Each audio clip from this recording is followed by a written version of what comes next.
Hi and welcome to Homoludens, the channel on history and board games. Thanks for joining us tonight. As a reminder, you should feel free to comment in the live chat box if you are following us live tonight, and I will display your comment on stream to ask the audience any question that you might have. I'm very excited for tonight's show, and thank you for joining us. Now, if you're watching this show after the fact, so in a couple of days or in the future, know that I will have added some time codes in the description if you want to navigate through the specific items or sections of the discussion. For tonight's show, I'm pretty excited because it's the episode 2 of the Wargame Book Club. So originally it was supposed to happen every 6 weeks. That was completely unrealistic, but after 3 months, so after the first episode, which was Simulating War by Phil Sabin, we had a lot of fun with them. We decided to talk about a good book called When Titans Clashed, as you can see here, and the idea was to read the book, and now we're going to have a discussion with our panel to talk about the merit of the books, discuss a bit about our opinion, and all this. So this book is about how the Red Army stopped Hitler, and it's by David Glantz and Jonathan M. And to discuss this book tonight, I have regrouped a really excellent panel, and first of all, I have Riccardo Masini with me. Hello. Hi, Riccardo. Riccardo will have a dual role here. Yeah. It's really the theory of dual power. People, if you see Fred laughing, it is because I'm making jokes of him on the backstage. Yeah, exactly, because especially about that 6 week schedule. That was yes, that was completely insane. Great comedy.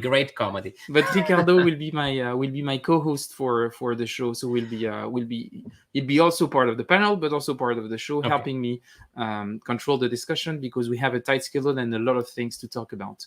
The second guest for tonight is fellow YouTuber and expert counter clipper, Ardwulf. So very happy to have you with us. Hey, I think I'm super happy that you're here. So thanks for joining us. And then we have fellow French and French designer Walter Vejdovsky. Hi, Walter.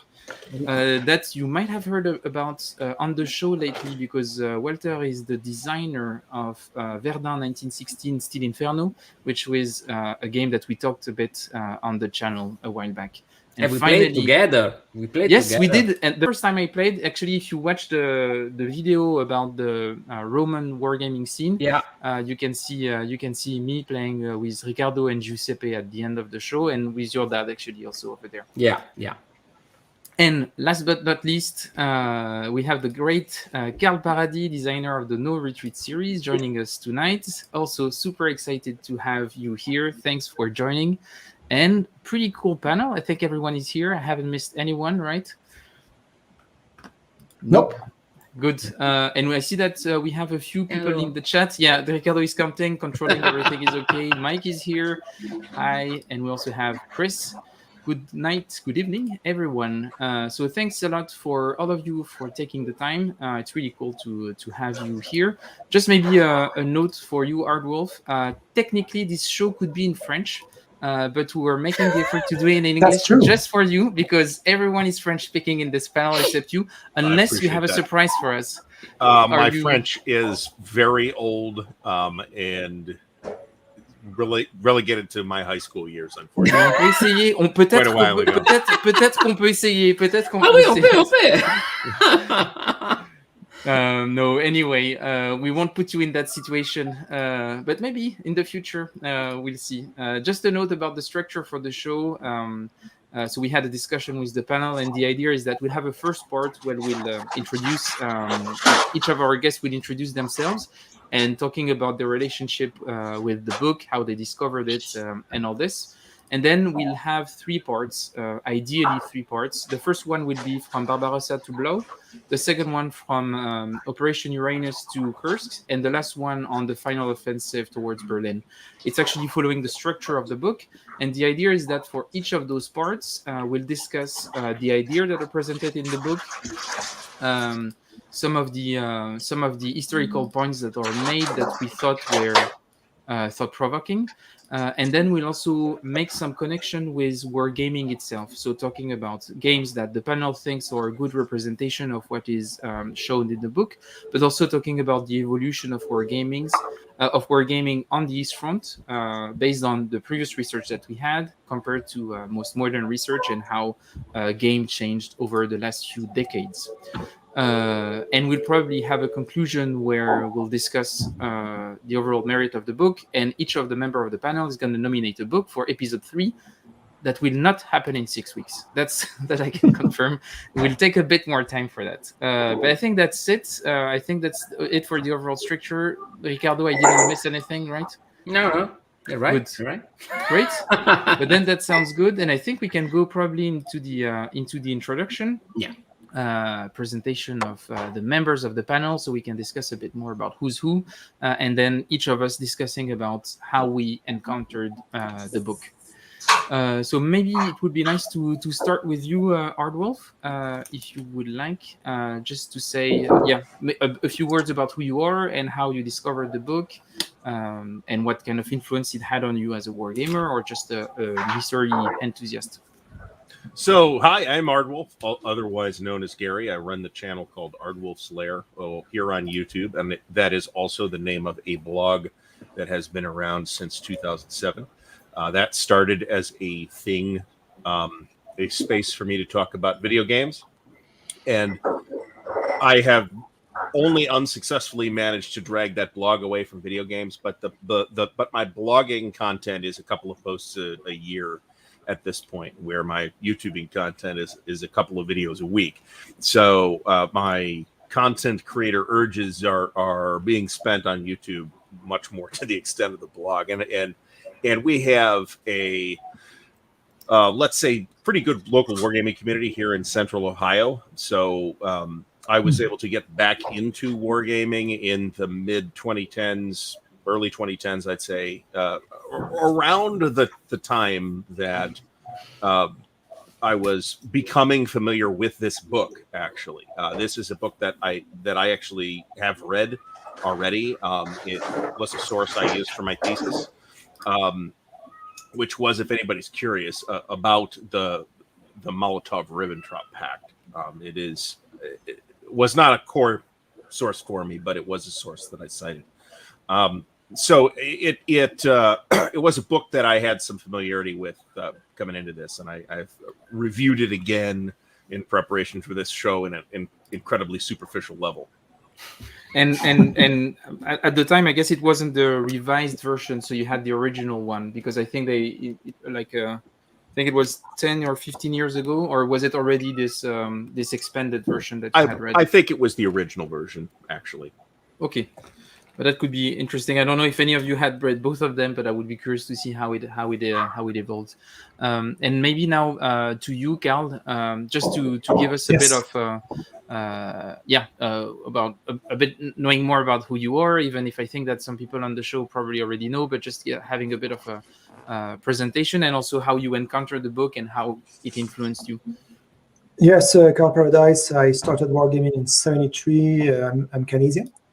I started making games in about 12 years ago with my first No Retreat about the Russian front. I'm really interested about that campaign since I was a kid for a lot of reasons. I've been wargaming for almost 50 years. I have lots of books on the topic. So, of course, I have this one. I also read the first version. I got it when I was making my game, in fact. Almost at the same time I started reading it, so it had a substantial influence into the two Eastern Front game I made. So I think I will have some interesting comments for you guys about the book and those type of game. I own almost all of them also. I have something like 3,000 war games in my collection, so I know a lot. I know probably too much. We'll see. We'll try to curate your knowledge to make it contained within 90 minutes. Yes. And now back to you, Walter. Yes, hello. So I started playing wargame late 70s, teenager. And at that time, East Front was already my favorite theater, and I remember buying Panzro Guderian and starting to play this game when I was 15. Then I played also maybe 100 times the Russian campaign. So it was really the theater with, of course, also the Napoleonic War. That's where the two main era for me. In '94, I designed my first game for the magazine Vejdovsky, and it was Moscow 41. It was a small war game on the last mile, last offensive in Moscow magazine game. Then, for mostly professional reason, I stopped designing, and I came back to design in 2012 again for Vejdovsky. I went back in Napoleonic game. I started to design Fallen Eagle series for Napoleonics, and currently I'm very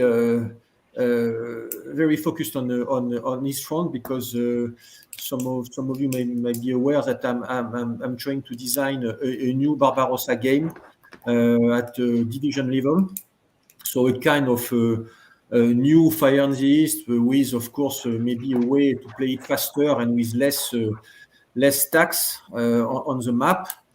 So I'm completely into research and into design on that.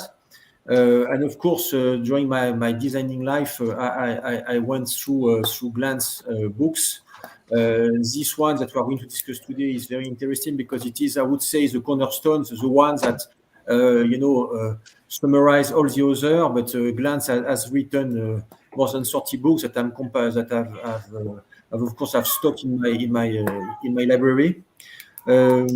So super happy to discuss Glantz because on top of being the Pope of his front, I think that he had brought more than data. He has brought a view which is very original, and that's why it's very interesting to discuss that because it has influence of the way I saw Eastern Front. Great. And finally, you, Riccardo. Well, you don't need to introduce yourself, Riccardo. Yeah, no, because if you see this channel, you see me too much. Anyway, about the book, I had already read it in my research. The fact is, I never read the first edition. So maybe one of the first questions was, especially for who read the first edition, what was the expansion? What's the second edition expanded from the first one? However, this is one of the reference books about the East Front. So even if I have to confess, when Fred told me, okay, this is the book we have to do the next episode about of the book club about this, I was a bit sad because I have to confess, East Front is not my preferred topic, especially about World War II. Fred knows it. I am much more a North Africa guy. Okay. And however, you might have a bias here, maybe. No, it's not just Italian. I think that North Africa is a more interesting front. However, this book, and upon my rereading for a second time for the book club, after the experience with other texts, and this is a topic that will come during the episode. This book really shows how East Front is not an isolated front, which some historiography tends to depict it. It is very interconnected with other fronts, and this is something that you understand after having read this and other texts, because when you put all the pieces together, you see how the East Front was influenced and how it influences other fronts. Maybe I am a bit anticipating some bits of the episode here, but probably this is an interesting approach to this text, which is not an easy text. It is a reference text. It is not the most readable text about the topic. You have to say that. It is very complex, very exhaustive, and we'll see maybe even some of its issues of the text here. However, this is probably I won't advise anyone to read it if anyone does not know anything about the East Front. I will not advise this book as the first text about that front, but I will consider it always the reference text for the East Front. Maybe after you have read something else. And I think we'll probably discuss also some other book references. And I know that both Carl and Walter came pretty prepared with additional books to suggest, especially as they were like designing games on the topic. So they also have a lot of points of reference to share also about maybe better points of entry within the East Front. And I think we'll discuss about the overall. I think Carl has a... No, Fred finished up. I just want to add something about what Riccardo said. Yeah, no, but go ahead then. Yeah. Yeah, I agree with Riccardo on this. I own most of the books that Mr. Glantz has done, and it's a kind of, the other ones are really scholarly. But one that I would suggest for someone who wants to start to read about the campaign, there is one Glantz book that is really great. It's as a game designer, it's a book that is a kind of a good reference because it's in the middle ground between a book that will speak about the starter's experience, stuff like that, and the tons of other books that are really hard data that I use. This one is a kind of mix and match, and is a good. How can you say that in English? It's a good way of getting the whole picture of it. You won't really get a feel for that war, but if you want one reference book in your library, that's the one to get. That's the one. Absolutely. Great. And then just maybe on a personal level, for me, my interaction with this book was my interview with Jack Rady, the founder of People's Wargame. We had a while ago. I met with him. We discussed a bit by email, and we still talk today. And he came on the show for an interview, and he was talking about how the perception of the East Front was evolving, and how also his research, he was trying to push this when he was a young game designer in the 70s, and he was really talking a lot about all this, and he suggested me to look into Glantz. I must say I must say that I found this one pretty hard to read, to be totally honest. And I was talking about it with a friend, and I was saying, for me, the book is not enjoyable, but it is efficient, because I was amazed by how much information and history is contained in so few pages, because it is really but it also makes it really hard to read, but it's an impressive feat of giving so many information, and also changing my perception on so many things that I thought I knew from pop history, culture, and stuff like this. And I was reading this, and I was like, wow, that's actually widely different than what I expected. And it's very well documented. But yeah, definitely having some point of view from you guys about other points of entry into the East Front, and potentially other Glantz books would be great, because I would say this is definitely not I don't feel it's an introductory book. But let's jump into it.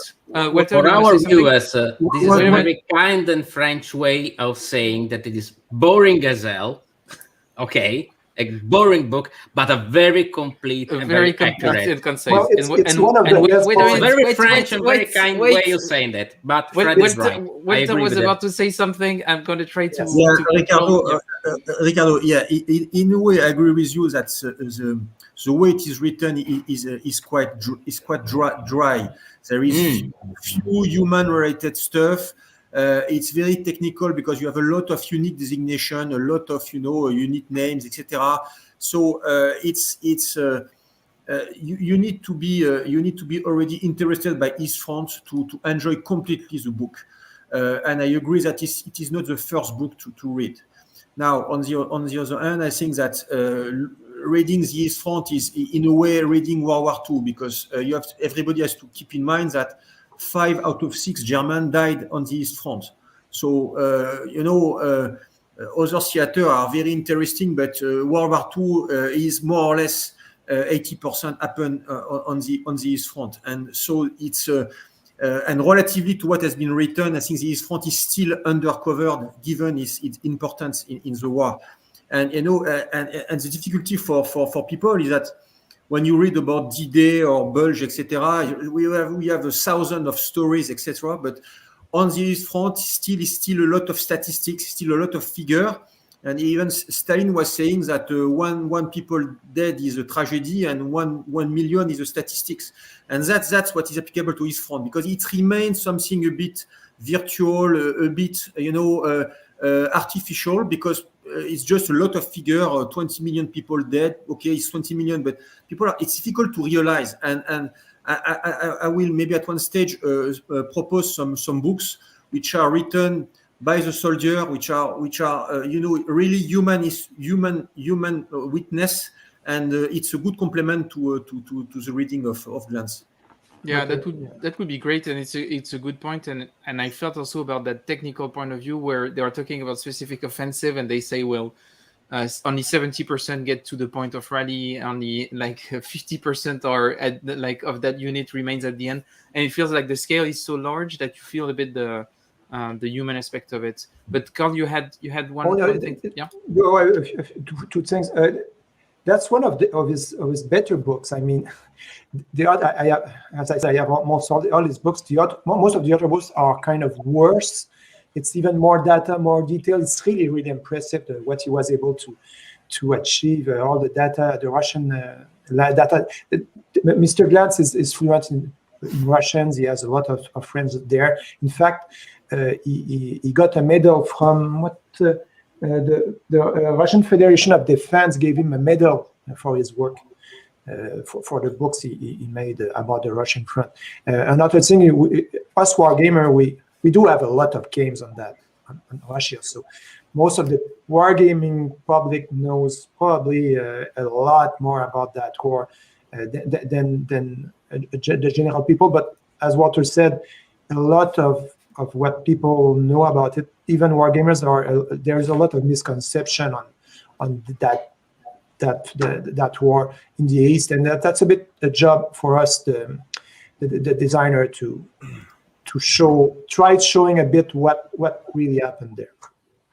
Great. I think that does for a very good intro. Thanks for everyone for chipping in. I think we'll come back to actually having an overview of the book and everything, and at some point probably at the end of the show. But I guess we can jump into the first part, that is actually looking at the first part of the book from June 41 to November 42. So from Barbarossa to Blow, and just talk about that first section. I think that is probably maybe the meatiest, I would say, even in terms of page count and chapters and everything, and for me at least, my perspective, the more thought-provoking.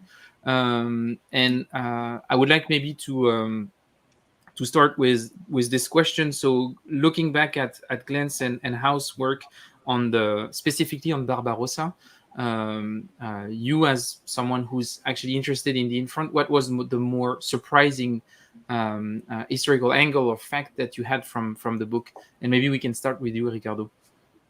Well, probably the most interesting aspect about the treatment of Barbarossa is not Barbarossa itself, but the chapters that are dedicated to the years before Barbarossa. The Prelude. Yeah. The Prelude, which is probably even more interesting, because, Barbarossa is more or less an attack of opportunity. Okay, the Russians were too far ahead. Hitler had already his plans. The Russian army was in disarray after the purges. We all know that. Okay.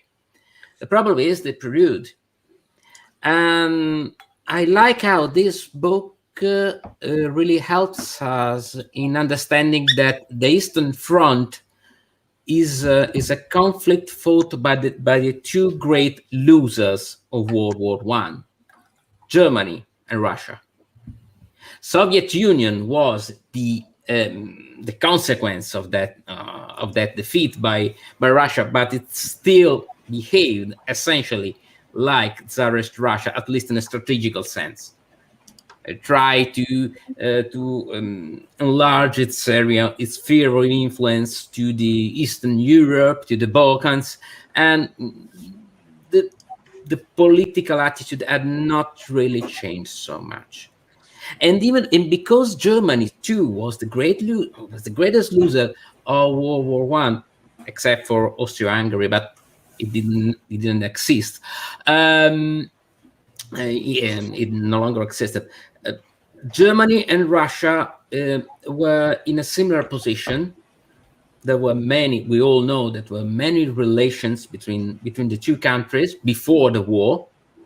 Essentially, the armored doctrine of Germany was, probably it's too much to say that it was a derivative of Soviet tank development, but it was developed in a very parallel way. And I like how, and this is one of the first myths that this book actually helps to dispel, so that it was a total surprise, and it was that the two countries were so apart from each other. They had very strict relations, and they had precise conflicts over Europe after Poland, after the Molotov-Ribbentrop Pact. But also, interesting thing, books tells us how some in Germany actually tried to bring the Soviet Union into the Axis. And this is incredible, this is amazing. And it really helps you understand in a very neutral way, non-ideological way, how the conflict between Germany and Russia, even before political, it was geopolitical. And this gives a totally different light to all the conflict. That's us to see it in a totally different light from what we are used to say, because we have to say, oh, okay, Germany invaded Russia, and then Russia retreated, and then the human waves, and then there was Stalingrad, and so on and so on and so on.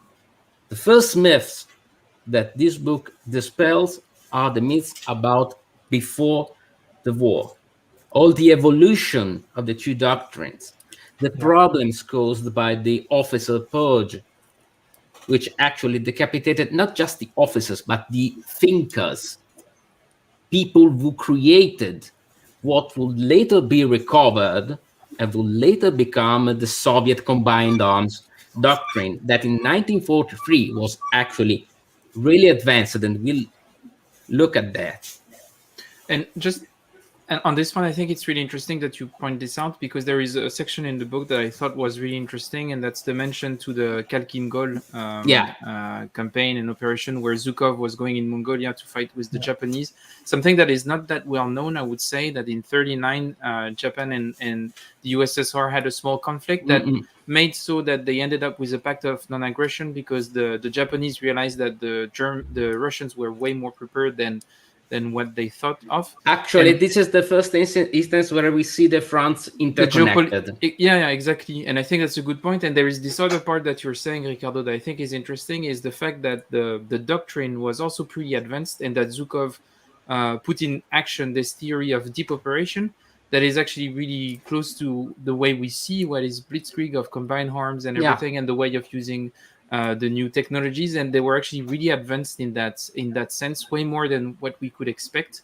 And I was wondering what, and I saw you reacting to that, Carl, like the fact that the USSR military doctrine was more advanced when it comes to using aviation and armored units. Was it a surprise? Was it something that was one of the things that was a big something that was thought-provoking for you in that first part of the book, the prelude and the first part? And I'm talking to you, Carl. Excuse me. Yeah. I think you were talking to Riccardo. Well, no, Carlo. You're entirely right. It's very important, the first part of the book. One thing that another author explained perhaps better than Mr. Glantz is, but it's in the book also. There is a saying that you always fight the last war. So even Hitler and all those generals, they weren't really fighting World War I in some certain way. They had tanks, sure, they had stuff like that. If you look at the fortified line of the Siegfried line and the way they attacked Poland, then even the plan of the initial plan of Germany to attack France and Russia also, they were kind of refighting World War I. So the German kind of won against Russia already there. So when they entered the campaign against Russia, they were in the same kind of mindset, especially after defeating France.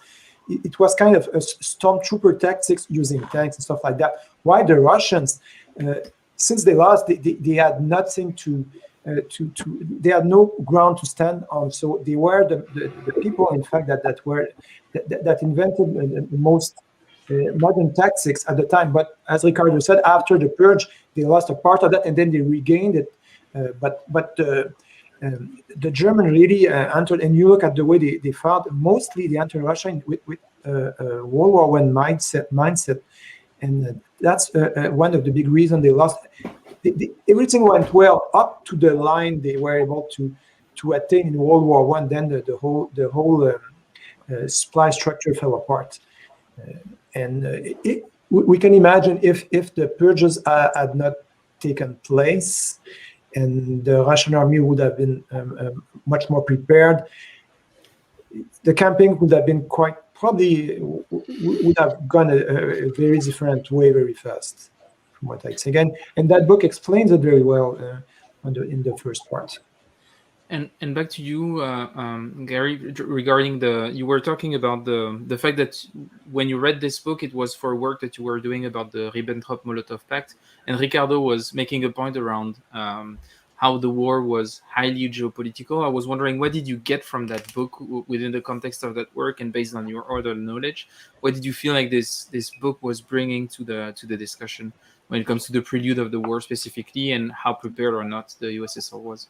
Well, I will caution everyone to not think of this book as an exceptionally good source on the Molotov-Ribbentrop Pact. It is not a central source for either my paper or for general reading. You probably, although you have to take them with an enormous grain of salt, you will probably get better mileage out of Molotov's memoirs, which are pretty entertaining reading, actually, if you read them closely. Obviously, must be taken with a large grain of salt. What stands out to me in this section of the book, and I'm going to echo a lot of what Riccardo has already said, is that the events that Glantz and House discuss that led up to Barbarossa result in structural problems in this Red Army that result in the catastrophic retreat that we see in early on in June and July in that offensive. Nevertheless, the Soviets were able, and a lot of that was caused by the purge, right? By the Great Purge specifically, although they were continuing to purge even, as far as I'm aware, even into like 41, on significant scale. The people that were removed in the Great Purge, like Tukhachevsky, who pioneered the deep operations doctrine, which looks strikingly similar to the Blitzkrieg doctrine. Yeah. Early on in the book, I forget exactly where this statement occurs, but in this section of the book, Glantz and House make the statement that if Germany attacks the Soviet Union a year later or 4 years earlier, then they find a very different situation that the Red Army is in. It was and a lot of it was just perfect timing from the German perspective of the Red Army was in disarray because it was in the middle of being reorganized and would of course continue to be reorganized for most of the rest of 1941 and into 42.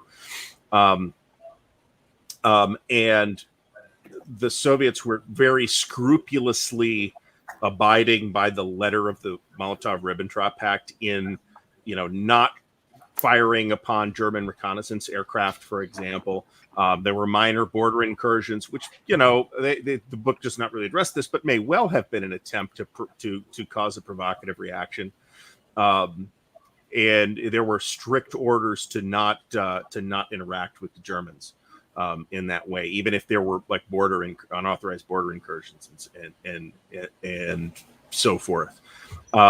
And there was also a German disinformation campaign of, yes, these units are massing in Western Poland because they are practicing for an offensive against the British, and this way they'll be out of range of British reconnaissance aircraft and bombers, which is, an interesting question as to how seriously the Soviets took such an explanation, but to me, what stands out in this section is both the organizational and structural problems that resulted in near collapse at the beginning of this phase of the conflict, while also recognizing that Glantz and House point out a number of the famed Soviet forced counterattacks that were conducted early on in the campaign, some of which are surprisingly successful. Most of them are not, but there are some successful ones. There's a very successful one in Pskov, for example, that results in the elimination of roughly half of a German panzer division,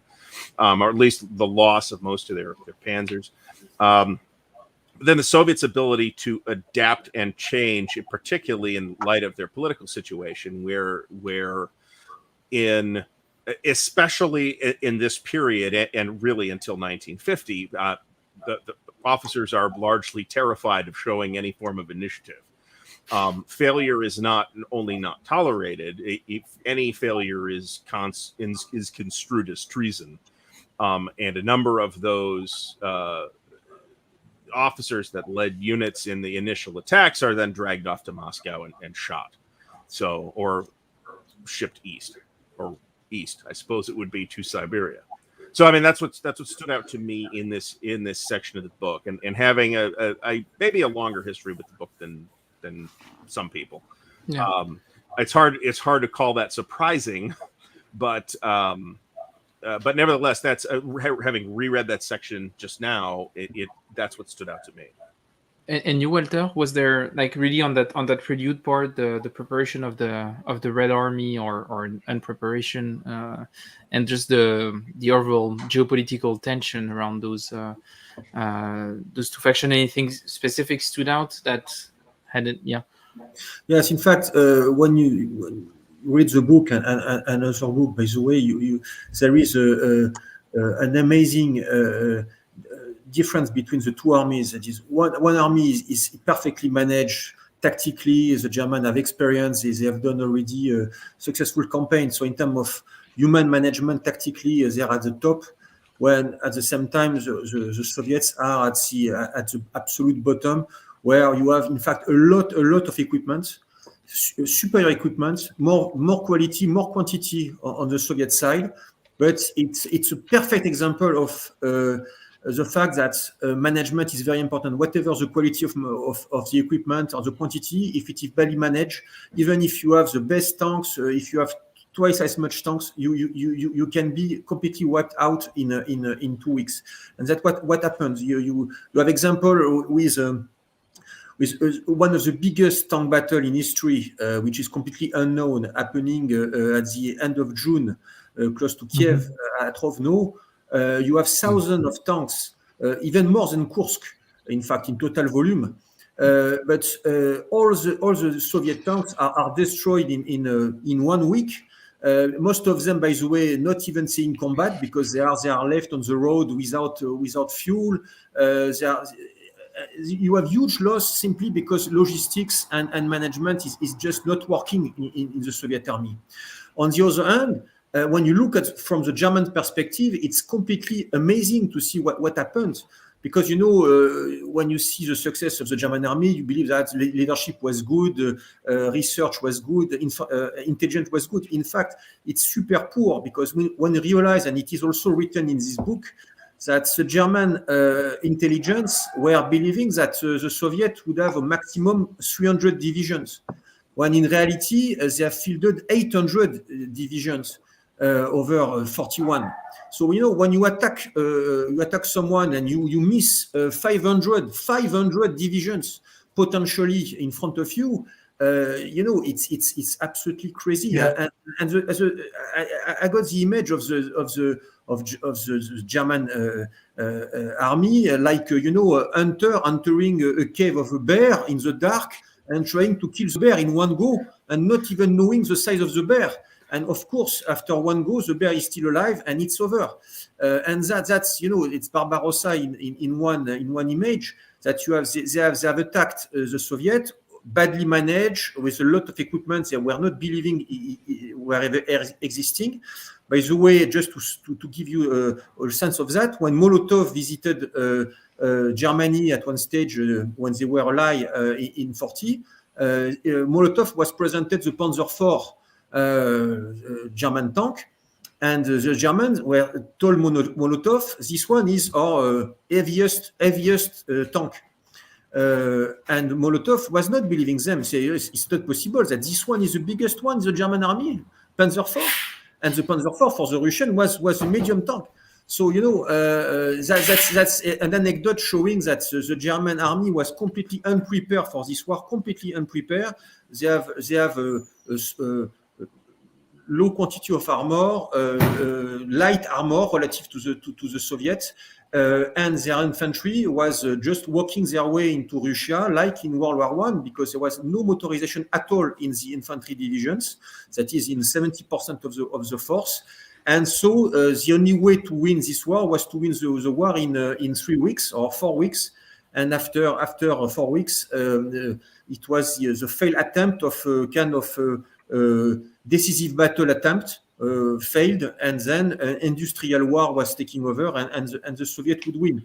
So that's clearly said in the book, and I think it's very important to and I think I would like for us to maybe transition toward really this operational aspect and how unrealistic Barbarossa is.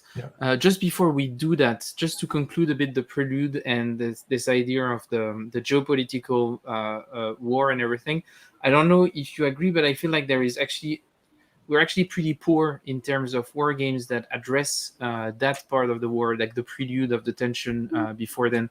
I think there is maybe Triumph and Tragedy that tries to cover that. I think Democracy Under Siege. Yeah, but yes. I have one game that I really love. It's that does that in a way. It's Total Krieg. You have some cards, and the army. You can prepare your army, and you can even replay World War One and have an alternate history. I really to get an understanding on how you got to what World War II was like. It's a really great game, great simulation, and it's a war game also. It's not only something like a coin. You have counters, you have X's, you have maneuvers, but you get the idea of the way those countries arrive into conflict. And as Walter said, just two things. Hitler said it at one point. Said, if I had known that there were so many Russian units, I would not have invaded. So what they did, they destroyed the Russian army 2 times, but there was a third and a fourth and a fifth army that rose up and destroyed his forces. And going back to this, because I think that's a really interesting point, and for me that was one of the most thought-provoking thing, and that's the thing that you started touching upon, was the fact that how much the Germans were blind to their real strength. The fact that the Russians were more equipped than they were. They had more troops. Yes, they were disorganized. They were not ready for it, but like what they could do. And there is also a whole point at the beginning of the book explaining that some people, like some generals were, I think it was Wagner that was making this estimation and saying, beyond 800 kilometers deep, we won't be able to maintain supply lines anymore. And the thing that I was reading is how much they relied on something that I didn't expect, but it's actual carriages with horses pushing them. And I was thinking about what they were going through. And I know it's stupid, but I was thinking about playing Nevsky, and I was like, wait a minute, 800 kilometers with carts and mules, something is going to go wrong at some point when it's going to get really wet. Like Rasputitsa is going to be a shit show. And I think that's really what the book prepares really well for, is like how unrealistic it was, this idea that before autumn comes in and it's going to it's going to be a complete like impossible to maintain.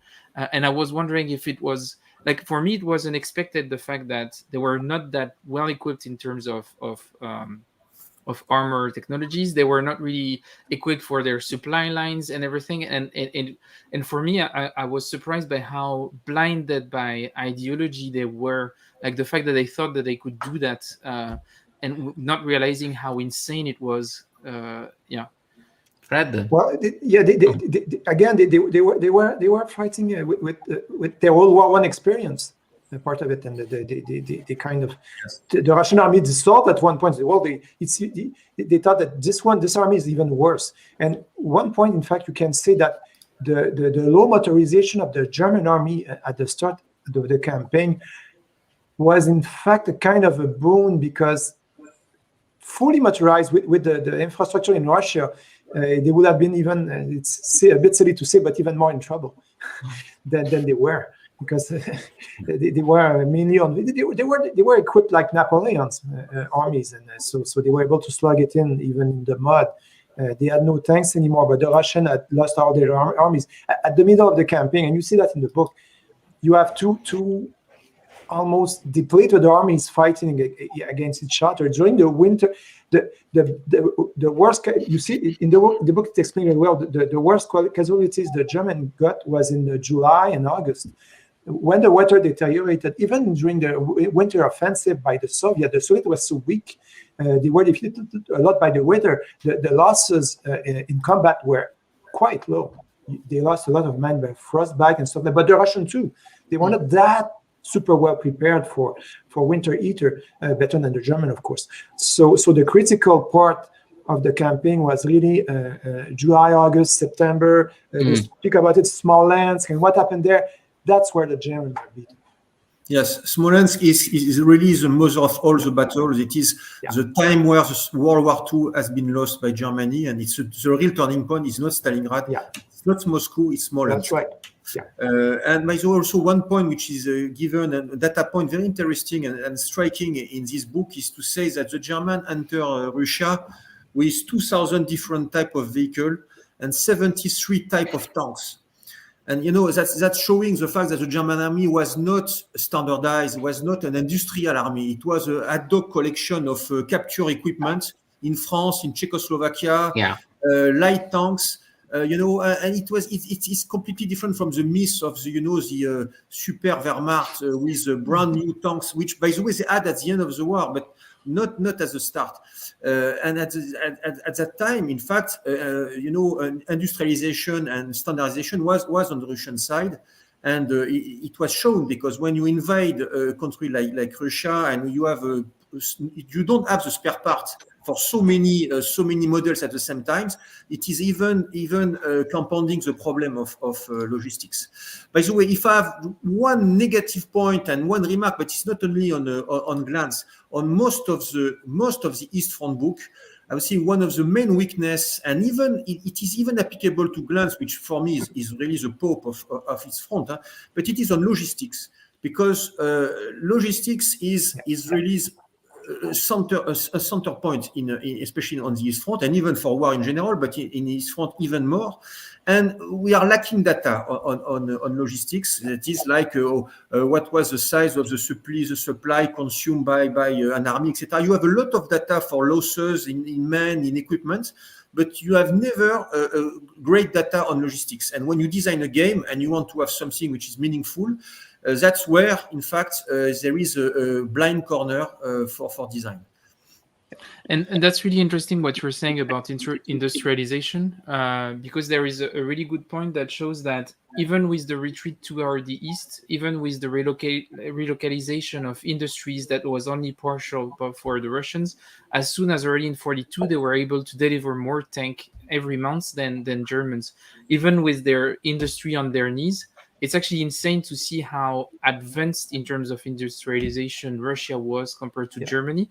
In a way, and for me, it was really surprising, and you really see the effectiveness of the 5 years plan and everything, also in terms of preparing for industrialization compared to a rather wealthy country that was Germany compared to the USSR, like how effective it was. That's one of the failures, I think, of the book. Sorry to get into that part. Two things. One thing, just one small tidbit about supply, and like what you said. when the German advanced to Stalingrad was a river city. So the main artery was the Volga River. There was one rail line, one single rail line, and there was one critical bridge. To go to Stalingrad, that's all they had, one line. And one of the problem at one point, when they get encircled, they had no food, and one general said, "Well, we'll kill the horses and we'll eat them." He said, "No, there's no horses. Where are they?" "Well, we are not able to feed them, so we send it out at the back because the one rail line was used for ammo and supplies like that." So one thing, the other, that's one of the point I kind of really dislike in the book. At one point, Glantz, speaking of supply, I think it's not a supply specialist, like you said. He said that if the Western Allies had not provided equipment and invaded Northern Europe, Stalin and his commanders might have taken 12 to 18 months longer to finish up the Wehrmacht. The result would probably have been the same, except the Soviet soldiers would have waited at France's Atlantic beaches rather than meeting the Allies on the elbow. According to Glantz, without the West Front and without American aid, they would have destroyed the Germans, and I doesn't agree about that. One other thing, in the books, they don't speak enough about air power. If you look at the German air power, as long as they had a good air power, and in Russia it was really critical because of the low state of the road. As long as they had air superiority, the Germans were kind of surviving, going on. They were going very well. And when they lost it, because most of the airplanes went to the Allies, and they had no chance of winning the war. If you look at the ratio of air power between the Germans and the Russians, it's almost a snapshot of how the campaign went from start to finish. Ricardo, you wanted to say something, yeah.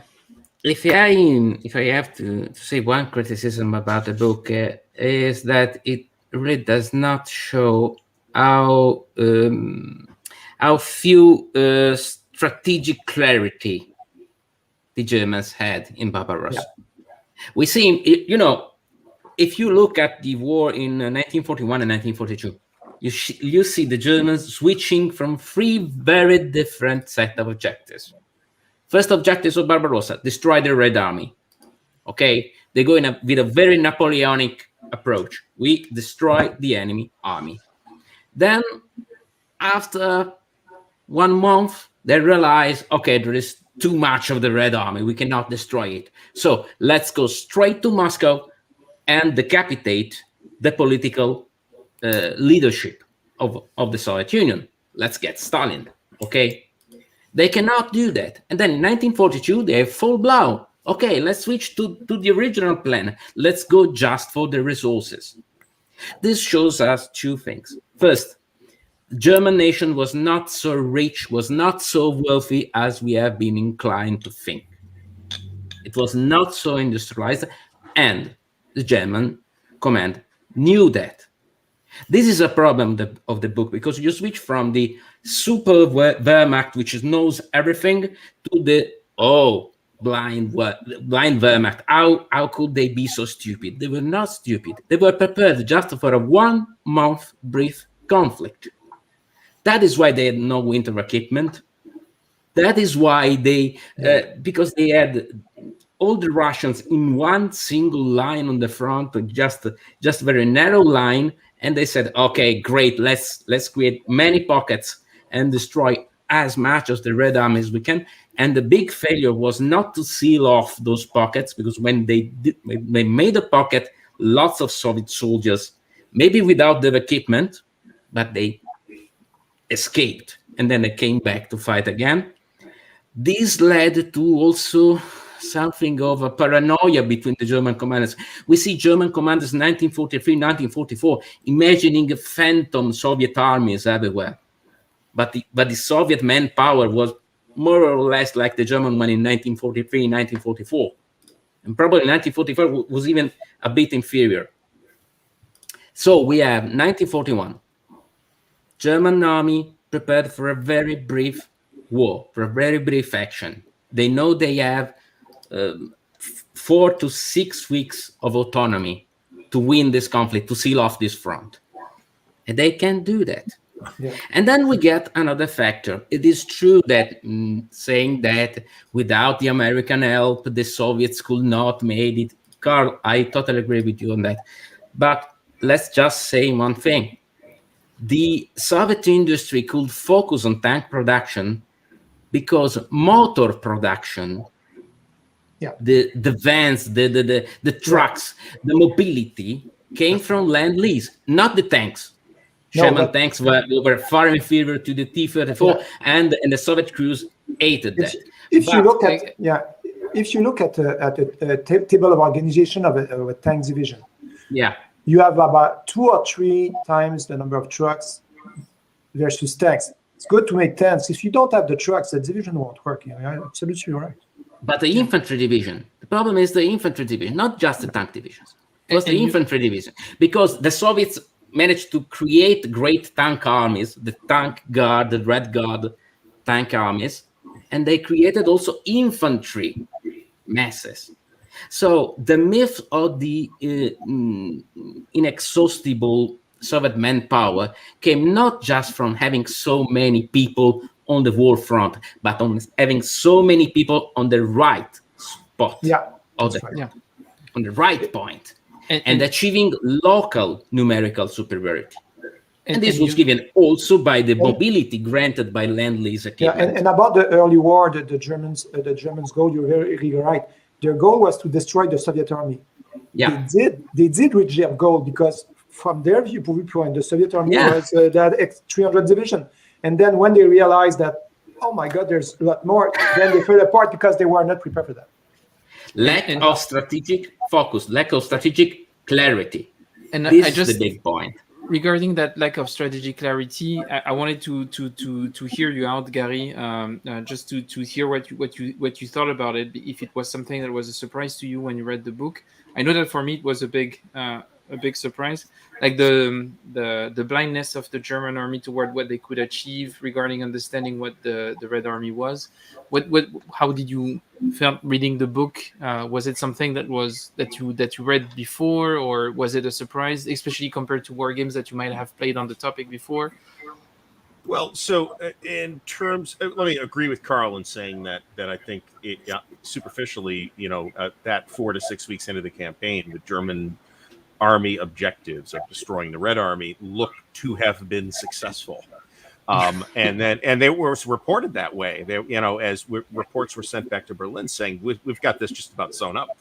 And of course, it did not work out that way, because in addition to the Red Army that was destroyed, there was an entire additional Soviet Red Army that was, still making its way to the retreated front. So, in terms of war games, if we're talking about, there's been a lot of war game coverage of the East Front, which I believe we all can agree on. And one of the things I don't see as often is, and I think we could probably agree on the reasons why, is that is a treatment specifically on the East Front, treating the whole East Front, but focusing on that initial phase of, say, the first 3 months.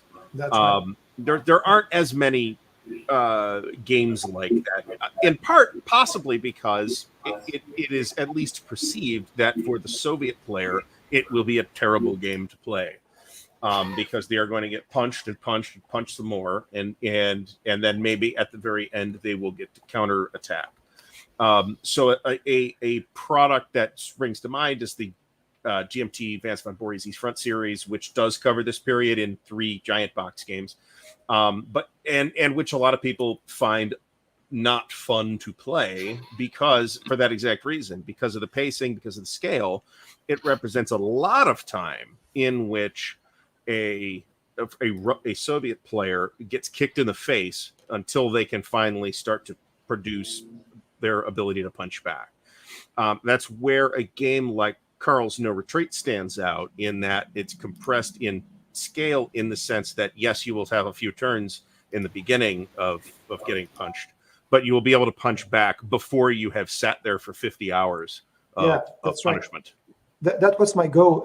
I played a lot of Russian game, and it's also the designer playtester kind of fault. A lot of games are more interesting in the and better made for the early turns than in the late, because they get more play tested, they get played, player won't finish the game. So with the way I tried it, just to tell it fast, I tried to have the game at start less counter, try to make it move faster to get to what I think the interesting part, which is the middle year and the late year of the war. Yeah. So we all know most of the game do a great job of the early war, most of the Eastern game. But when you get after 42, past 42, it's the kind of, well, my viewpoint, it kind of all fell apart. And Walter, you that's are... a very important point. Yeah, I have a lot of remarks on what have been said, but not to forget. Well, first on back on production, even in 41, with all the laws they took, with all the industry movement, the Russian produced more tanks than the German. Yes. And they produce twice as many airplanes as the German. So, you know, that's also amazing figure given what happened. Also, I think that we didn't talk about ideology, but when you read the book and the book of Glantz, it appears that in fact the ideology was even more on the German side than on the Soviet side because of complex of superiority, racial prejudice. And it is also presented and in a good way, not too long, but very effective, showing that the Wehrmacht and not only the SS started to kill people, not only Jews, by the way, immediately into the war, that up to 3 million Russians were put in slave work very quickly, and that, of course, Germany lost any hope to have the people with them, which, by the way, was inconsistent with their view that the communism would be very weak and that people would turn to them. So, you know, that they might have succeeded in a lightning campaign because, you know, they have inflicted 4 million losses to the Russian in 41, 200 divisions completely destroyed. There is no case in history where a country takes such a loss that, by the way, it has never been seen, 4 million losses and winning the war. And why in fact the Soviet Union was able to react? Because the Soviet people had no choice. They had no choice because the Germans were even worse than Stalin. So that's something which is very important because it can explain the extraordinary resilience of the people. Because in spite of abysmal losses, they were forced to continue to fight because they had just no choice in front of the German army, and that's clearly also put in the figure. I'll come back to the Russian play and design maybe after Carl. Just before Carl, just on that specific point, and I think that's something that is really well presented in the book, and it's something that I wanted to discuss, is that the book explains basically that this is going to happen.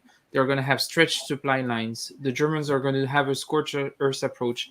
That means that they are going to have to live on the land. They have not as good a production, so they are going to require workers that are going to be forced labor from all around all the other countries that they control, but also the people that they are here. And the level of fanatism of that army and the myth of the clean Wehrmacht is completely wiped away.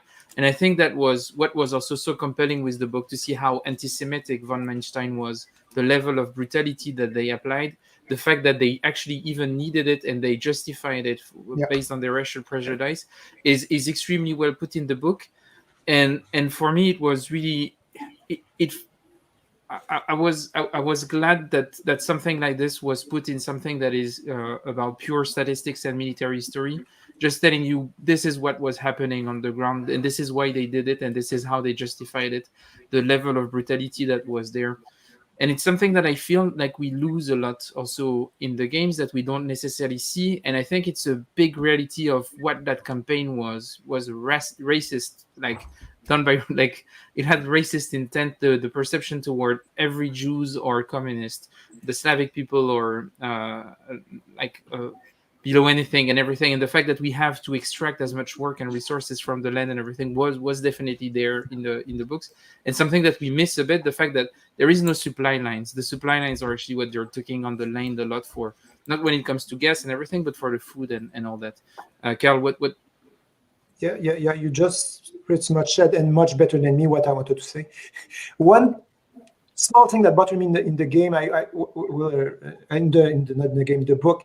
A small anecdote. I spoke about that book with the two Russian friends, the gamer that are living in Russia. I said, "Oh, you should read Glantz books. Really good. He explains again better what was happening in Russia." And both guys, they told me, no, that Glantz book is no good because he got a medal from the Putin. So I'm sure it's all crap and it's not realistic. So I found that, what are you saying? I found that very interesting. But they were kind of a bit true but the book needed to explain what the Germans did and all the viewpoint of all the atrocities that happened. But it does kind of mute and keep into silence what the Soviet Union, Stalin and Nikolai and all those guys, what they were doing to the people, and how the Russian acted when they got into Germany and all the atrocities that they did too. And we can understand why, but the book, it doesn't talk about that at all. That's why I find it a bit dry, though. It's a really good reference. The numbers are there, but the whole, if you want to get a whole sense of the whole horror of the thing, it's not the book to read, though. It puts back the perspective of what the Germans did in Russia, but a lot of the Soviet stuff is not there. But I suppose also that you have a limited number of pages, and other books talk about that a lot anyway. Yeah. It is, in that sense, a very cold book. It mentions those things, but it does not dwell on them. It focuses instead on the hard numbers and the doctrines and the operational and strategic considerations. If I may, because while we are still on Barbarossa, I would recommend also from Glantz a book only on Barbarossa. It's shorter than Titan. And it's very well done. And another one from David Steil, very interesting, because this one is also strongly supporting the view of a German army not prepared to do this campaign, the importance of the Battle of Smolensk. And one point I'd like to comment in more detail, because it has a strong influence of my future game on this front, is the fact that Glantz was one of the first to counter the story that was imposed by the German general after the war. And it's very important because people have to be aware that the story of the East Front has been told by one side, because there was a Cold War, the Soviets were our enemies. So, and few German generals, especially Alder, came to work for the US Army. And of course, that helped the storytelling of the German army. And the storytelling, of course, was that they lost because of the winter, or because of Hitler, and a lot of things. And of course, it was not their fault. That was the storytelling. And also, they because to hide the fact that they have attacked a bear that was too big for them, and which is a professional error when you are the head of staff like Alder, it was difficult to explain that the Russians, in a way, helped them to win the war, because they helped them by making a lot of counterattacks that, in fact, created a lot of losses and to aggravated the losses of the Russians during the summer. And this way to portray the Barbarossa has not been very seen in the previous and old design of all wargame design. When you look when the scale is a week, 2 weeks, and when you have divisions, when you're at this scale and then you play older game, I think for example like Fire in the East. But you play the Russian and you defend turn after turn. You never make any counter attack because there is no interest for you, and the system is not forcing you or giving you any incentive to do that. Incentive. Yes, that's not what happened at all. It's like playing 1940 West Front with France, and France not entering Belgium. Yeah. but at the same time, losing Paris in 1 month, which would not have happened if France has not entered Belgium. So, it's like playing the Russian front without the Soviets behaving like they behaved. And when you read Glantz, you see page after page that during the summer, from mid-July to September, the Russians have attacked everywhere, nearly most of the time, and the German, especially on Army Group Center, were on defense. That's very interesting, and Stale, the book I showed before, and Glantz are the one really reinstalling this reality, the fact that the Russians attacked, and they lost, by the way, more than that. And when you consider the final catastrophe of the Vyazma pocket and the fact that at this time they nearly lost the war in October after the pocket of Vyazma, it was helped by the loss that the Russians took during all the summer offensive.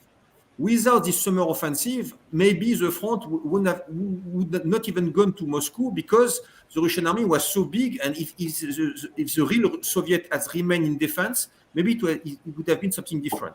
So in the game I'm trying to design today, which is showing what it is. It's maybe you don't see that. It's Russia's war. In that one, the game is not out. It's currently in design, in development. I'm trying to have a game with, at the division level, the Soviet player will have to behave like the real life Soviet players. That means to be forced to have some offensive, mandated offensive by Stalin. I will have also an optional rules to say if you want to be completely free from the original doctrine, we play another campaign, but it will be a different kind of campaign where the Russian can defend. But it's very interesting to have in mind that when we play Russian front today, we play like with the Russians that are not attacking like they were attacking when you play at 1 week or 2 weeks time in terms of scale. Yes, and you're very right. One thing, I'm preaching from my own parish here, but those two armies were so different that, in my opinion, the only way to, well, not the only way, but you have to get like different combat table for both sides and stuff like that. You really have to show or dissimilar both armies, both doctrines, where it's not an equal fight. It's like two gladiators fighting each other with completely different equipment. You cannot use the same rules, in fact, the same parameters for both sides. If you want to have a player to doing the way the Russian will do in the game, you have to find ways to make players do those choices voluntarily. Yeah, I will try. By the way, I will try to have a specific kind of attack for the Russian, which will be called attrition. If people playing Third Reich remember, that is where you have automatic losses, but you take more losses on the Russian side anyway. Yeah. Well, so just to remind everyone of the plan. The plan was 90 minutes.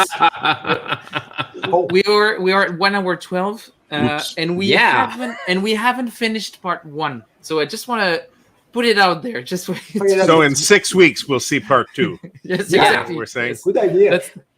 Front one time. We land in 5 years. and so I would like to because there is of course there is a lot to say even on part 1, because there is we haven't talked about the Spring 42 and there is a lot of things there, but I think I would like still to maybe attempt to wrap up a bit this section and bringing it back to war games as you, Carl and Walter, actually we're doing. Yeah, on Wargame. One last thing, Walter. One last thing. Because we have not talked about the winter offensive, and I think if there is one old war game to have in library for winter offensive, it is this one. It's one of my favorite. It's one of my top 10 war games. Yes, me too. Absolutely. It's an amazing game, and it is a game where you really feel the situation. That's both sides exactly. with threadbare troops and trying to push them. Yeah. You say Operation Typhoon? I'm Yes. checking it out Oh, yes. quickly on. November. Now, Fred, I you are can't- not buying it now. I Please, can't Fred, understand why it has stop not from been buying reprinted. it now. I can't understand why this game has not been reprinted yet. Yeah, maybe Well, the system lives on, though. Yes, I mean, it's great the progenitor of the Victory in the West system, which has been extended by SPI and a number of smaller games, and has been resurrected by a number of other companies for different topics. But I like the original better. So, bringing it back to actual war games and discussing about how war games evolved, maybe the war games that we had in the 70s and the 80s toward the East Front and the ones today. In your opinion, what are war games that are interesting to actually, like, that you could play on the side of reading this book? And I will start with you, Gary. I don't know if you have any suggestions. I do. So one game that I never hesitate to, or one system I should say, I never hesitate to recommend is the Rhodes series by Vance von Voorhis. It's the same fella who's responsible for the giant Monster East Front series, but the Rhodes series are all one map games, and they're generally like a short scenario and a small scenario. They're 2 map games, but it's one map in size. And there's normally 2 different areas. The 2 games in the series are Roads to Leningrad, which is on P500 with GMT right now, and Roads to Moscow, which is out of print. They're both fantastic. They can be played in a reasonable amount of time, and in both cases, what they are showing is exactly the kind of thing that we've kind of been talking about, or at least it's been mentioned, is the Soviets' ability at the local level to counter the Germans. These are games in which, and they're all in 1941, right? So we're not talking about games in 1944 where the Soviets are on the offensive, where both of the Germans will be attacking, the Soviets will be attacking. The Soviets have powerful formations. These situations were chosen specifically as places where those things happened, and there are 4 battles, each of which have 2 scenarios across the 2 games, and it's a series that I highly recommend, and I think highlights a number of the things related to the early phases of the conflict, at least, that I think Glantz and House talk about, right? About local counterattacks that were quite successful and forced German to actually withdraw, or at least to delay. One of the battles, I think, was at Solzhenitsyn, which was one of the big barriers that prevented the Germans from completing their drive toward Moscow with those particular units. They stopped several panzer divisions there. So just to be clear, you're recommending 2 games. One is not released and the other is out of print. This is correct. Yeah, well, but Roads to This is Moscow scary. is This is a bit too many Dyro in the game, but there's not that many units, so it doesn't matter very much. Yeah, so I mean, they're very manageable. So Roads to Leningrad is like 250 or something like that. Orders on its P500 list. So if you can get that, they're not monstrously expensive, but they're far less expensive than Operation Typhoon. So on the upside. And you, Riccardo, what are suggestions that come to mind? Well, Fred, I tend to love light war games, so I have some suggestions. But also, I think there are 2 very easy to find and manageable games that are not exactly light war games, but classic war games. That are the 2 SCS titles for this phase of the campaign. Rostov 41, which has just now, it has been published in last month, and it is very interesting because I consider it something of an East Front in miniature, because you have first the German advance, then the overstretching of the lines, and then the Soviet counterattack. Okay, it is all focused on the Rostov area, but it gives you a good idea of the actual dynamics of the campaign, even if focused on such a small place. And of course, Autumn for Barbarossa, which is in the deluxe edition. It's just coming out these days, or senior edition, as they called it. Autumn for Barbarossa is the action around the Smolensk area, which is the key of the campaign. The moment where the Barbarossa timetable actually became derailed. Actually went all over the books. Yeah, that's the title of the Glantz book about Smolensk. It's Barbarossa derailed. That's the exactly. Yes. I took it from that. They are two very easy to find, very manageable games. But as Phil Sabin said, even sometimes easier, lighter war games give you a better idea, especially if you have a book beside you.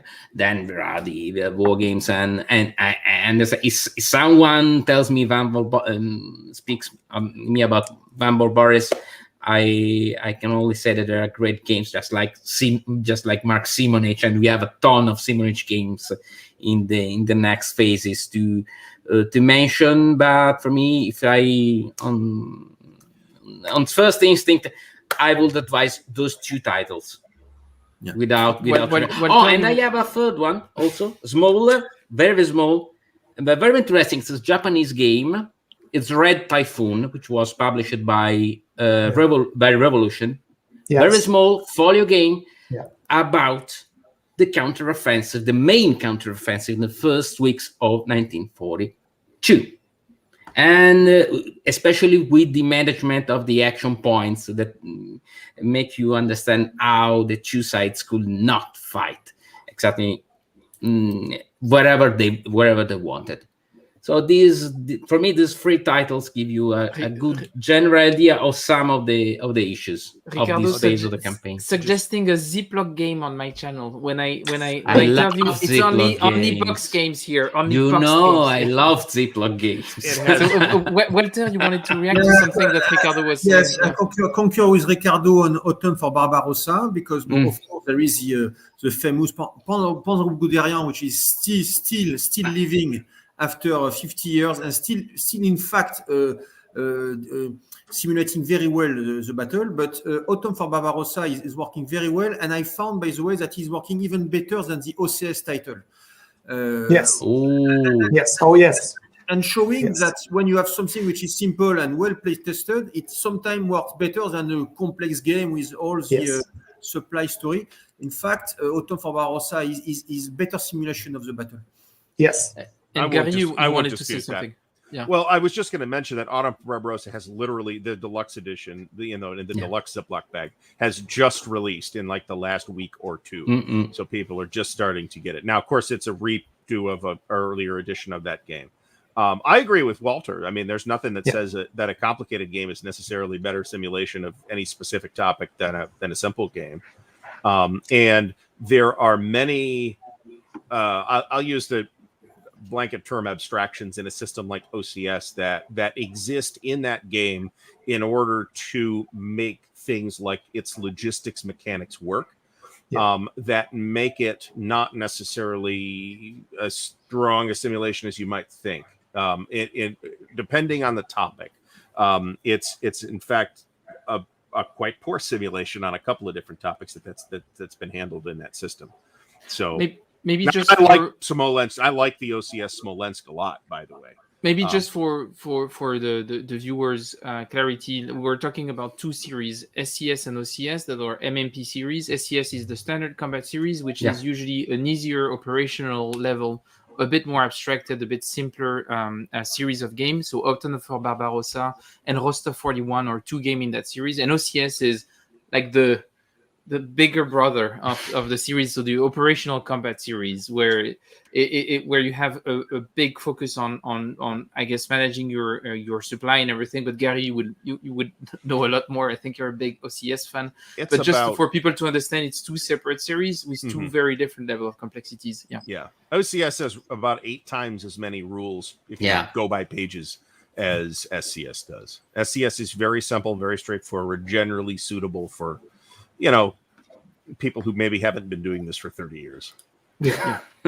Good. And for you, Walter, what games do you think that on that specific, either the Prelude, because we completely excluded the Prelude, but I think it's an interesting discussion, but at least the opening parts of the campaign that you would recommend, that you think are good? Yeah. I love Triumph and Tragedy as a game. It's a fantastic game, perfectly designed in my view. But on Barbarossa itself, I've mentioned Operation Typhoon, an old one. There is one on Typhoon also, Last Stand, which is good. Has been translated from Japanese recently. That was just released on the Battle of Moscow, right? Yeah. Yes, quite elegant design. Maybe the German a bit too strong for the first turn, but it's detailed. Overall, a nice experience. It's a nice game, classical mechanism, but good mix, and also attack defense because both sides have the initiatives. So it's a very good title. And you, Carl? Well, as I said to you, I'm not a real game designer. I'm a game player, and I design games for my own use. So, of course, my favorite is my own design, No Retreat, because it's simple, and I try to show at the start of the campaign the main decision point that the German and Russians have. You cannot go everywhere. You cannot do anything. You really have to decide to focus on what you want to do. So it's a kind of a caricature of the campaign, but someone that wants to know how it felt to be the Germans or the Russian, I think it's a good starting point. If not, as Walter said, the Operation Typhoon game is really superb. The game by Mr. Boris are great also. So for the initial campaign, I have some games I really like, but those are all French games done before by international team called Moscow and Kharkov. A great component, very simple to play, and they show the situation very well, how the troops behave. But it's almost impossible to get those games anymore. Yeah, I was thinking, is it possible to find it in North America? Because I think you can maybe find a few boxes here and there in Europe, but I would be surprised, right? Yeah. Yeah. As someone who spends a fair amount of time on the third-party market looking for old games, I rarely see stuff from international team. Right. Yeah. In the US. And I would say that in Europe, you would find them secondhand in some stores. There is some international teams game that are always here and there because it was pretty popular in France. And in Italy. And in Italy, of course, it was an Italian publisher. Yes, Ricardo. And in Italy, yes. They were printed in France, but I don't remember the name of the company. Something. I think that Descartes. They were printed back by Descartes. International Team was an Italian publisher. First. Yes, we know. In the first edition. We know it's it is not my fault I didn't mention them. Those games are really great. There's one. I think Dunningham said in the 80s about international team. He said because those games were gorgeous and they had great ideas. They had a lot of troubles. Yeah, if those guys had a developer in their midst, would be in trouble. That's what he said. Yeah, great company. Some issues in playtesting. That's for sure. But good ideas. Too bad that the publisher ended the publications. I saw there was a plan to republish this title. Huh? I saw somewhere. There was a plan. There are always plans. Oh, wait a minute. Gary's looking for something. He might. No, we're going to talk about our recommendations for the next book club. So that's the thing. Because I'm thinking. So it's an hour and a half, and we just finished the first part. So I think that Gary gets the feeling that probably we're not going to go for part 2. Maybe that's a good idea. Well, it's only 5:30 p.m. where I'm at, but it's quite a bit later where you're at. Yeah, for Walter, it's half past 11 p.m. So it's same for Ricardo. So it's getting pretty late. 5:32. 5:30 in the Carl's in my time zone. Yes, you're in the same time zone. So I think it's it's not. Okay, guys, we just saw the domes of the Kremlin on the horizon. But maybe what we could do before we do that. So we talked a bit about games, and I think maybe we can stop it here. And what I would say is maybe discussing about other books that you think would be one good. thing. Two things. quickly, do you think you will do another show for the other part, or just wrap it up? I think we're gonna wrap it up because Okay. because I'm thinking if I'm calculating that we need around an hour per part. Okay, so one last, I spoke about that when offline. One last game suggestion: if you really want a game that is available and that can show you the last part of that Eastern Front War in 44, 45, Victory Roads by Exasim. Yeah. That's the one to get. And it's really, really, really interesting and a great game. Yeah, maybe just I'll show you another one out of print, but this one is also unmissable on Oh, so yes. on 43 is one also is a game that It was reprinted. This one, right? It's reprinted. yeah. It's trivial to get those nowadays. Yeah. In Japan, in Japanese, it was reprinted, but maybe not sure it. But this one, when you play the Battle of Course with this system, you really feel also that you really feel the event. I would recommend the of course the Ukraine 43. Yeah, same on Super game on that part of the war. Yeah.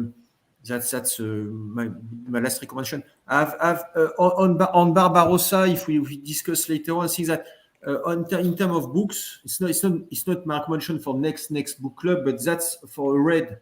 This one is very interesting because it's a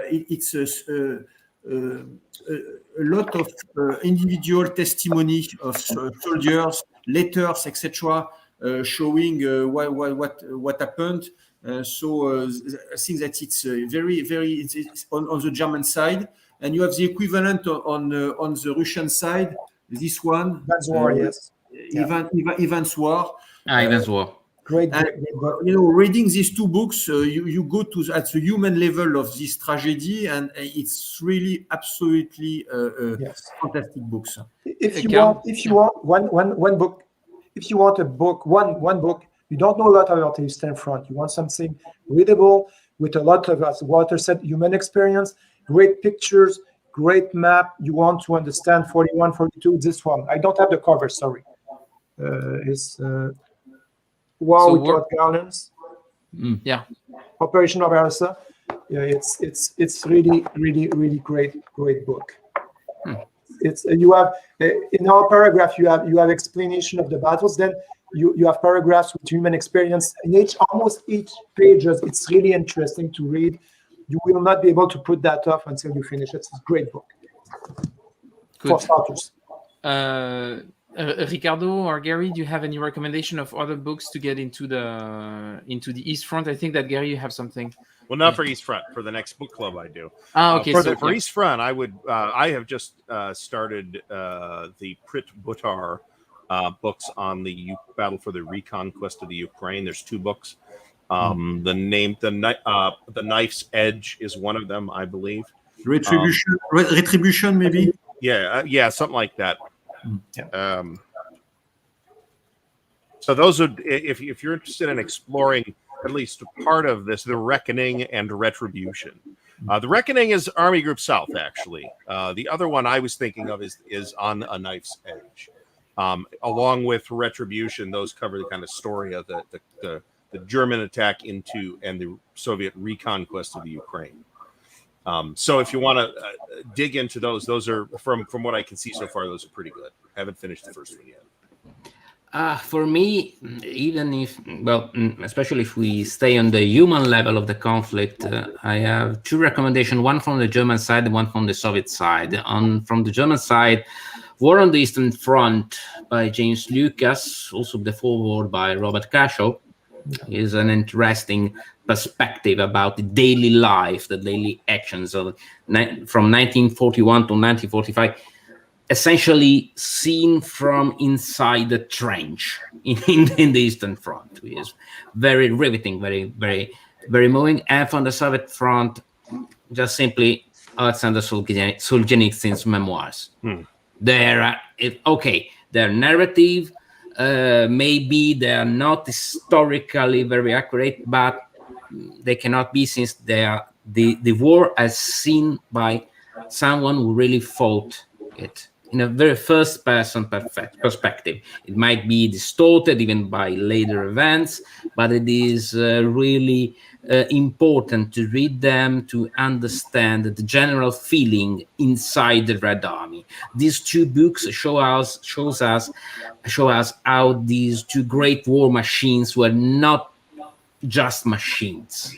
They were masses of people with their personal histories, with their individualities, and how these small individualities now and then really mattered on the battlefield. They are very important to gain a more complete perspective of what is a battlefield. And I have just a question from Mike Anthony here that is asking if any one of you have opinions on Barbarossa Unleashed by Craig Luther. I do not. I don't know if any of you have read it. Not read yet. No. Okay, so yeah, you just have to reach out to Walter when he has read it. So that's sorry, Mike, you'll have to wait a bit. In library only. Good, but I think that wraps it up. And what I would ask from you now is actually to discuss about your book club number 3 proposals. And we're going to start with you, Gary, because Gary is ready. He had the book on the side. He was ready for that. And come on, that's cheating. It's not a book. It is an academic book on wargaming. It's called Zones of Control. It came out a couple of years ago. Edited by Pat Harrigan and Matthew Kirschenbaum, and it has essays in it about. I mean, it's definitely a book more about the gaming side of wargaming rather than the history side. It has articles in it by a number of industry luminaries. There's an introduction by James Dunnigan. There's an article by Mark Herman, for example. So those of us who have been doing this for a little while will definitely recognize many names in this book. Yeah. And I was a little concerned that was, had already been done, but apparently not. Jack Green's in here, Lee Brimacombe Wood's in here, Matt Caffrey's in here, who's a wealth of information about the history of wargaming. The late John Tiller is in here, so lots. And Rachel Simmons. There is even a few French people in there, but it's a collection of academic articles or academic oriented articles. It's an amazing book. It is more of a break than a book, but yeah. I wanted to suggest that at first, and I said, well, it's not really a book that like the other book. It's the rule. Like you're a guest, you're part of the panel. You can suggest whatever you want. So suggestion 1, Zones of Control, by Gary. Suggestion 2, I almost suggested Zone of Control 2. Crumbs in the Gutter by Ted Risser. Which one? Crumbs in the Gutter. In the Gutter by Ted Risser. Okay, so designer and also okay, I didn't know that. Interesting, good. Very good book. Very good book. You could play Paths of Glory and put that book side by side, and it's a great experience. I almost suggested something by Dave Powell as well in terms of books, history books written by folks who happen to also be wargame designers. And there's a number of examples of that. Jack Rady has a book on the East Front, for example. Yeah, he has a few, and he's working on his latest one. As soon as it's done, I will talk about it on the channel. He's still working on it, and he was sharing with me some of the latest discovery that he was still finding in the Russian archives today. So that was quite interesting. And Walter, you're difficult choice, because if it is about history and we are talking about history to develop on a campaign, etc., I would propose a classic one, Waterloo Companion by Mark Atkin, because this book is frankly a fantastic book. I used to design Fallen Eagles. And you start from here and you can discuss Waterloo at length. So this one. Why Waterloo? It's not an interesting battle. It's boring. It's not interesting. It's not boring because it's not only Waterloo. You can discuss all the campaign and all the facts that the French could have won on June 16th. Is it Waterloo or Walterloo? No, it is La Belle Alliance. This is what it is. It was called Mont Waterloo. Saint-Jean. I don't If really you know go why. by Legion of Honor, Mont Saint-Jean. I don't even want to get in there. Okay, it's like it's Okay. Waterloo, the Ziploc games. Fred, what a bad night. Oh, Ricardo, We got my by the topic way, for Monday night stream. Ricardo, by the way, No Retreat, the first time it was put out in 2008, it was a Ziploc game. Yeah, by Victory Point Games, if I recall. Yes. Yeah, great. and Regretfully, the I have not version is that way edition, better. but And maybe other suggestion, but on that case, No, it's no, not Walter. only Only three. one suggestion. One, Respect. so I stop. stop there. Ricardo, what's your recommendation? Okay, here it is. On the Origins of War and the Preservation of Peace by Donald Kagan, which is a very interesting book about many different instances when all things went bad, very, very, very bad, and the political leadership essentially lost control of the situation and resorted to war. This is mainly because right now, I love this book. Mainly because right now I am listening to a great podcast which is called When Diplomacy Fails, and I suggest it to you. Very and good I'm listening to the episode about the 30 Years' War, which is very interesting conflict because quite a lot similarities. Because when we say in the East Front, okay, the barbarism, the violence, well, it was not the first time that a conflict was so horrendous on the civilian population. Maybe it was not on an industrial and deliberate scale, but it was horrendous. The relative casualties are very similar. However, On the Origins of War is a very interesting book because it ties together both the political and military aspects of history, which are always interrelated, and we have seen that just today in just speaking about the Prelude and even the execution of Barbarossa. So, On the Origins of War and the Preservation of Peace, Donald Kagan. The late Donald Kagan. Yeah, the late passed away Donald Kagan. earlier this month. Yeah, About what Ricardo said, if Walter cannot change his title, about John Keegan, the American Civil War by John Keegan, same kind of qualities that Ricardo explained. I'm reading it right now. It's about how the civil. I'm not interested in the Civil War at all. And with that book, I know I will. Now I'm dying. Someone not interested. Stop. In We American said only Civil one War. recommendations, guys. You cannot respect one rule. How can you be game designers? You're just coming up with new rules when we're Yes, They make why we are rules. game They do designers. not respect them. we make our rules. We make our own rules. So my recommendation is gonna be that book by John Keegan. If you see it, so it's the Face of Battle, and the idea is to have military history, but at the level of the battlefield, which I think is super interesting and something that we touched a bit upon today. And the idea is to focus on how individuals experience warfare, and focuses on 3 battles: Azincourt, Waterloo, and La Bataille de la Somme, and the choices of the battles are very British-centric. But it is a very unique and refreshing approach to military history, I think. So if you have this one, I think it's a great read. I hope that we'll have it for the next book club. It's a classic. The Azincourt part is really, if you read at least the Azincourt part, it's great.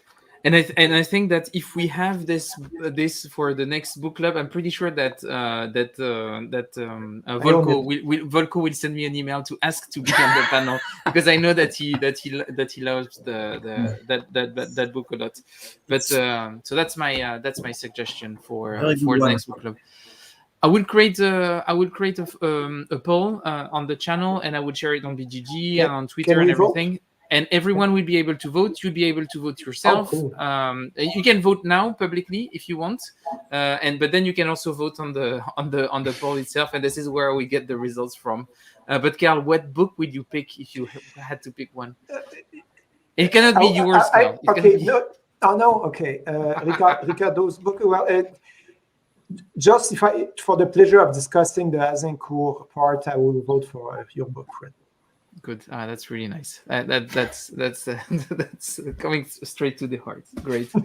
But it was great to have all of you. Walter, you wanted to make a book recommendation that is not a suggestion for the book club number 3. That you had a last one that you wanted to talk about, Walter. Or? Yes. I would mention a must read. In my view is Destined for War. It's on the situation between the US and China and the parallel with history. With other competition between two big empire. It's very, very interesting. Okay, I'm changing my vote. I'm changing my vote. I'm voting for Walter. But no, but he didn't suggest that one. You cannot vote for a non. That's not okay. That's not okay. I had your vote. And by the way, on that specific topic, there is a really cool game that is going to be released by GMT really soon by Harold Buchanan, South China Sea. That is a very small scale CDG on the competition between the US and China in the China Sea. Very interesting, very, very interesting design. Great game. Yes, also very great game. Is sort of by a Compass game?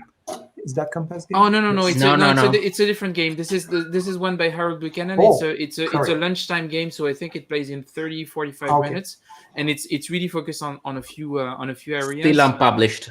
It's still unpublished, but it's coming soon. Sorry. Very far along though.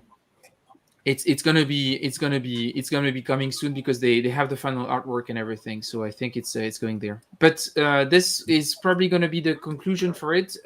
Regarding next week. So overall, we're really bad at keeping a plan for anything. So Riccardo, you were supposed to help me. You completely failed. So that's what I was. If that was an interview, Barbarossa failed once again. So we were blinded by ideology. We thought we could do it in an hour and a half. That was insane. I told you. And Marco did not. Ricardo does not speak much anyway. So no, he didn't. Of course, like he barely spoke. Barely. You told me I could not speak. I didn't speak, and now it's my fault. Come on. It's your fault, Ricardo. You should have kept us on track. That was a big fail. Anyway, it was great to have all of you. Next week, I have no idea what I'm doing because I had originally a plan. It was postponed. I guess that between now and then, I will probably reach my 2K subscribers. So maybe we'll have a special show of anything. I have no idea. If you, Gary, you have an idea, or Ricardo, let me know if you have an idea of something that I can. Not Waterloo. Let's all vote for Waterloo. I think I haven't subscribed yet to your channel, so you have. That's a disgrace, Carl. How? Why? Like, and I have no way to check. You could just say nothing and not hurt my feelings. You know, like you could keep it to yourself. No, but we're getting really close to 2,000. So, Carl, please subscribe. I would recommend to other people who are watching the show and having fun to subscribe. We have those Monday or Sunday sessions live. It's very different from time to time. It really depends. Some stuff are more beginner friendly. Some stuff are a bit more advanced, like the thing that we've done today. But yeah, next week I don't know yet. I know that in a couple of weeks I will have another panel of game designers to talk about the representation of civil victimization in Wargame. So we're going to have a few designers that have been specializing on those kind of topics, and I think it's a topic that is quite interesting to address. It's a sensitive one, but it's, I think, something that we need to discuss about, and it's to start a new series that is going to be called Wargame Ethics, that are going to address those specific topics about how Wargame represents specific ethical issues overall. But next week I have no idea, so I will keep you posted. I'm open to any suggestions, so please reach out. I wanted to thank all of you for joining this show. I'm really sorry that we didn't manage to do what we planned to do, but I thought it was an excellent discussion. Nonetheless, it was really super insightful. Yeah. I have my shopping list that is now accounting for 235 euros of spending of games now, so that's really Does that cool. count Operation Typhoon or not? No, not yet, because I'm not sure of the best without price. Operation Typhoon. Without Operation Typhoon, and then I have my basket on Amazon that is just growing and growing by the minute as soon as Walter adds a book that he suggests, so it's never ending. But it was awesome to have all of you. I don't know if any of you have any last comments before we go ahead, Carl. Yeah. It's a kind of 2 words to to resume the East Front, it's no retreat. Oh, God. It's the most shameless self-plug I've ever seen. But It's out of print right now anyway, so I will allow it. And Absolute War is coming soon, but that's a discussion for another time. Yes. Walter, you look like you had something to No, say. that's fine. That's fine. You're fine. I'm fine. And Still working on Barbarossa, and hope we will discuss a new look in 1 year. yes, yeah, that would be great. Of course, you're always invited, Walter. You might come back on the show soon at some point, but I'm not saying anything. It's just that you might come back. And Carl also, actually, might also come back in the it would be near really future. cool to see a replay of his Verdun game live. Oh, It'd yeah. be So really cool. I'm not saying anything, but that might happen But- with a special but- guest. I'm just saying with that my- it might happen. With my Pimpedot game. Oh, Okay. We have very specific constraints, but I think it was great. Thanks, Gary, for taking the time. Thanks, Riccardo, Absolutely. for helping me to Thanks. moderate that discussion. I'm really disappointed. it in you was right now. a desperate situation, Fred. Let's I'm looking at you, recognize it. Riccardo, and I'm just looking at you. I'm saying this guy is useless.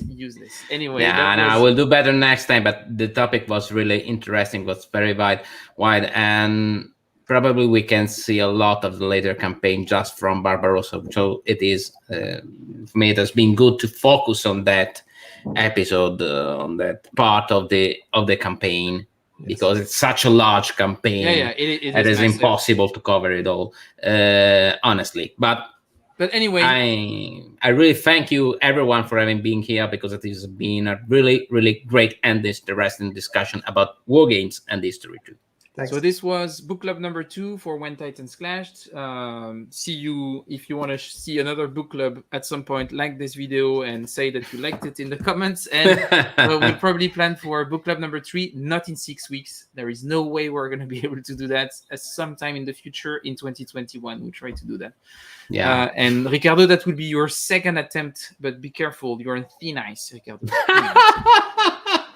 Thank you, everyone. I have been summoned to Moscow. I understand. Yes, exactly. Have a great evening, everyone. See you. Bye. And Everybody thanks have to a good everyone one. for joining. Bye-bye.